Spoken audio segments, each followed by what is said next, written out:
मैं कहा करता हूं बंधुओं कथा में एक बात, ठाकुर जी का आपको अनुभव होगा, ठाकुर जी आपके जीवन में आएंगे तो सबसे पहली स्थिति क्या होगी कि आप अपने तन की सुध भूल जाओगे। यदि आपको इतनी सुध है कि मुझे उठना है, मुझे पान करना है, मुझे खाना है, मुझे कुछ विचार करना है, तो आप अभी ठाकुर जी से नहीं मिले।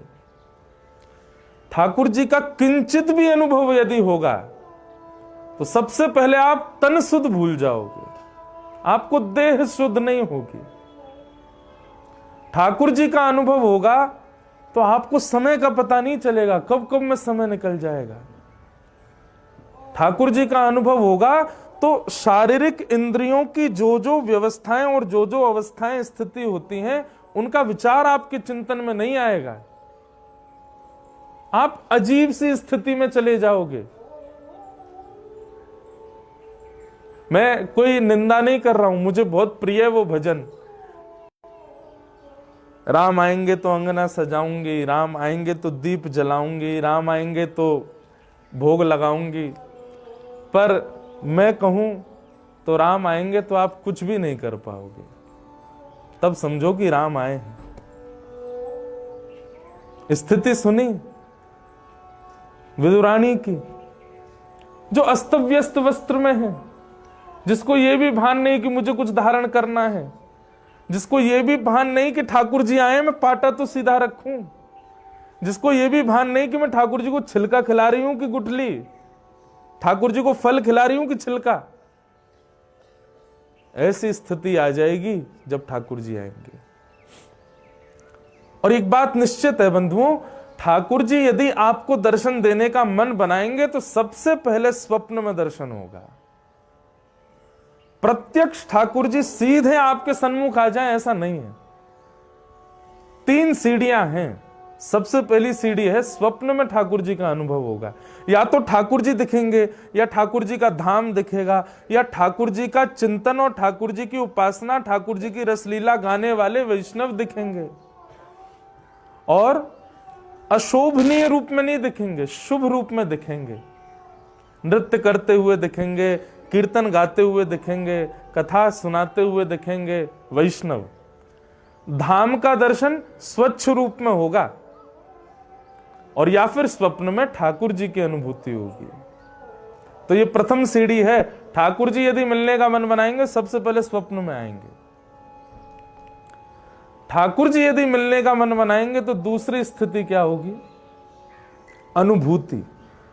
जैसे अभी हवा स्पर्श कर रही है हमारे तन को, ऐसे कहीं ना कहीं ऐसी अनुभूति होगी कि ठाकुर जी हैं।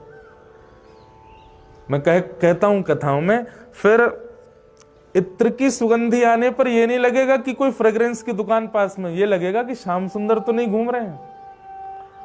मोर पंख देखकर के ये नहीं लगेगा कि मोर होगा पास में, बल्कि ऐसी भावना आएगी कि कहीं श्याम सुंदर तो नहीं गुजर के गए। कहीं चंदन छिड़का हुआ दिख जाए तो यह भाव नहीं होगा कि किसी ने चंदन छिड़का है, बल्कि यह भाव आएगा श्री कृष्ण के चरणों में लगा हुआ कुमकुम ही तो नहीं है। ऐसी अनुभूतियां, जैसे कई बार आप बादल देखते हैं तो बादलों में आकृति दिखाई देती है, पर ठाकुर जी जिससे मिलने का मन बनाएंगे उसको पहले स्वप्न में ठाकुर जी दिखेंगे, दूसरे में ऐसे अनुभव होंगे उसको बादलों में आकृति भी ऐसी दिखेगी कि ये तो श्याम सुंदर है।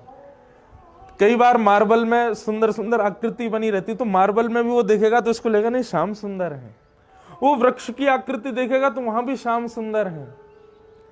उसको जगह जगह अनुभूति होने लगेगी। अरे कहां तक कहें, वो मानवों को भी देखेगा ना तो मानवों में भी कहीं ना कहीं लक्षण श्याम सुंदर के दिखेंगे। कोई सामान्य तिलक लगा करके, सामान्य केवल वैष्णव भेष धारण करके भी आ जाएगा ना तो आपको लगेगा श्याम सुंदर ऐसे दिखते होंगे। ऐसी स्थिति हो जाएगी। तो प्रथम ठाकुर जी यदि मिलने का मन बनाएंगे तो स्वप्न में मिलेंगे। दूसरी बात, ठाकुर जी यदि मिलने का मन बनाएंगे तो इस प्रकार की अनुभूतियां होने लगेंगी, यत्र तत्र सर्वत्र आपको आकृतियों में भी श्री कृष्ण दिखेंगे।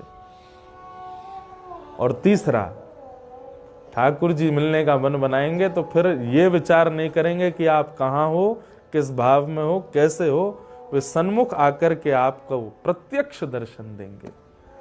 स्वप्न दर्शन, अनुभूति दर्शन और प्रत्यक्ष दर्शन, ये 3 विधा है। किसी भी भक्त का चरित्र देख लो, भक्तिमती मीराबाई हो, भक्तिमती करमती बाई हो, हमारे गोस्वामी श्री गोस्वामी तुलसीदास जी हों, सूरदास जी हों, सबको पहले अनुभव ही हुआ है, अनुभूति में ही लिखा है कि ठाकुर जी हैं, फिर प्रत्यक्ष दिखे।